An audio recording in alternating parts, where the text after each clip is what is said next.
everyone. This is like week 16. It's going to be a little bit different video because sort of related to my health fitness journey. Really been sort of diagnosed with IBS, irritable bowel syndrome, and sort of diagnosed as diagnosed as you can be via phone call with your doctor, my doctor, since it's a pandemic. So get back to how this conversation happened with my doctor is that I've noticed that certain foods that I eat give me irritable bowels, so I either feel very gassy almost immediately after I eat the type of food, which I've noticed is for certain foods like broccoli or cauliflower, beans, and I'd have stomach aches sometimes too.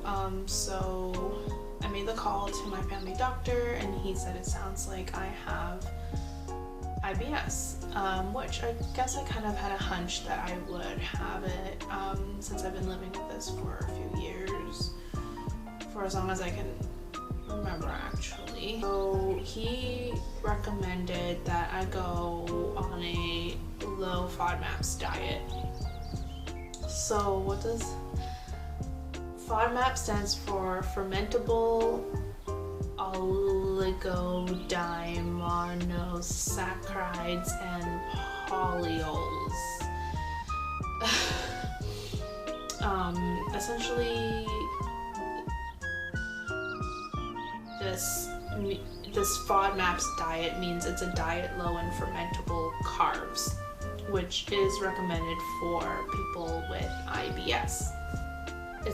It classifies these groups of carbs that triggers symptoms like bloating, gas, and stomach pain, which explains like literally everything in my life. So these are the 4 groups that are classified under FODMAPS. One of them, it's called oligosaccharides, which are wheat, rye, legumes, and various fruits and vegetables such as garlic and onions. For me, I think legumes and some types of vegetables definitely is a culprit for mine. The second group is disaccharides, which is milk, yogurt, and soft cheese, lactose being the main carb. For me, not so much. I don't have any issues with drinking milk or eating yogurt or cheese for myself. And the third group is called monosaccharides, so fruits like figs and mangoes, and sweeteners such as honey and agave nectar, fructose being the main carb. This doesn't impact me as much either. And the fourth group is polyols, which are certain fruits and vegetables including blackberries and lychee, as well as some low-calorie sweeteners like those in sugar-free gum. So these are a group of fermentable carbs that aggravate your gut symptoms in sensitive people. And I've done some research, and not all 4 groups impact the same person. So I can have high tolerance of one of the 4 and low tolerance for the other 3. For me, I've noticed that legumes and certain vegetables are the culprit for myself, but it's hard to say. Basically, after doing some research, there is a specific way to go on the low FODMAPS diet, and I have to confess that I have not started it because it sounds very intense. So there are multiple steps. So the first step is essentially restricting all FODMAPs food, and you're restricting that for 3 to 8 weeks, so that you can kind of get back to a baseline of, you know, not having these symptoms at all. And once you get to the stage, it doesn't have to take the full 8 weeks, but once you get to the stage where you don't have any of these symptoms for, I think, let's say how long, but it says once you have adequate relief of your digestive symptoms, you can progress to the second stage. The second stage being you start to reintroduce some of these food, and this is to help identify the types of FODMAPs that you can tolerate, and to establish the amount that you can tolerate. So types and amount being your threshold. So say I can handle like a few beans, but if I'm gonna have, I can't eat a whole chili. Like that would not be good for anyone. It's just for you to identify. And then stage 3 is personalization. So now that once you pass stage 2, you should know what foods you cannot tolerate and how much you can tolerate. So it is a long process, and I haven't started it, and I feel like even just knowing what these food groups are, that it has helped me immensely in you know, recognizing, oh, this food is a FODMAP, I'm not gonna eat this, or I'm not gonna eat too much of this, being able to like test my boundaries. So yeah, just wanted to call it out because it is part of my health fitness journey, and because of that, my diet has changed a little bit. I mean, I've researched on a comprehensive list of food that are, you know, classified as FODMAPs. I like literally have an extensive list so that when we go grocery shopping, I can double check, like, oh, chives are considered, oh no wait, let me see, sorry, cauliflower is considered, you know, a FODMAP, part of the FODMAP group, so I'm not gonna buy that.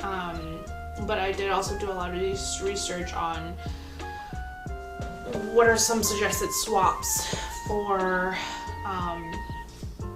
to replace the FODMAP food that you want to eat. So I don't know if anyone's interested in knowing this stuff. I mean, you can easily research it yourself, but it has definitely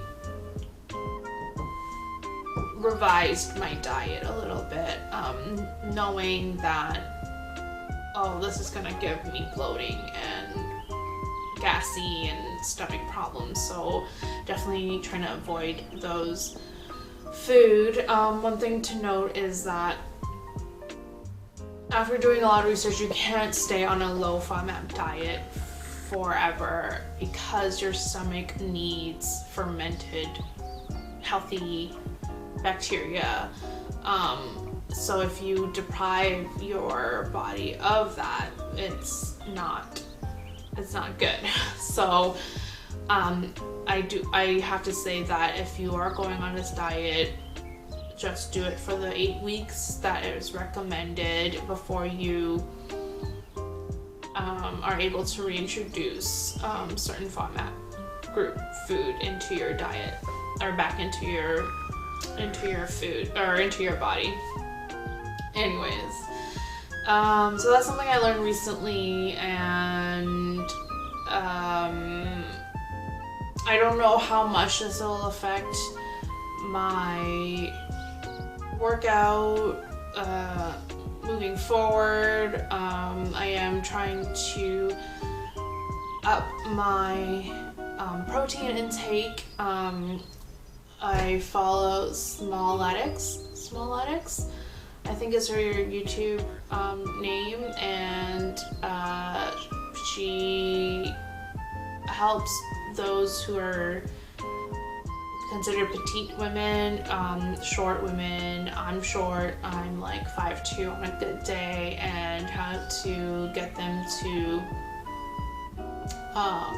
or how it looks for them to weight lift. So it's been interesting, and because of that I am trying to up my protein intake to see better results. Yeah, and that's it. We'll go into my metrics for this week.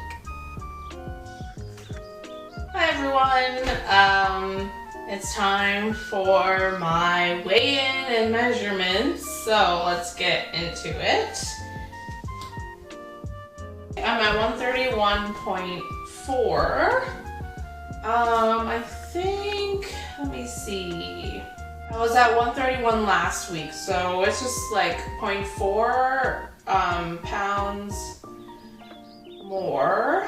131.4. I did eat pretty heavily last night and drank, so I could attribute to some of that. So, you know, I'm aware of that. And now time for my measurements. So measuring my waist, I'm at 28.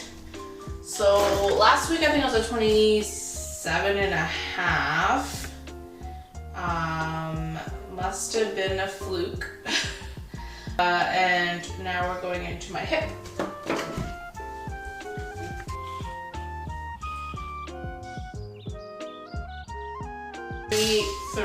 So I must have measured it wrong last week. Because I think last week I was at 32 and a half. Yeah, so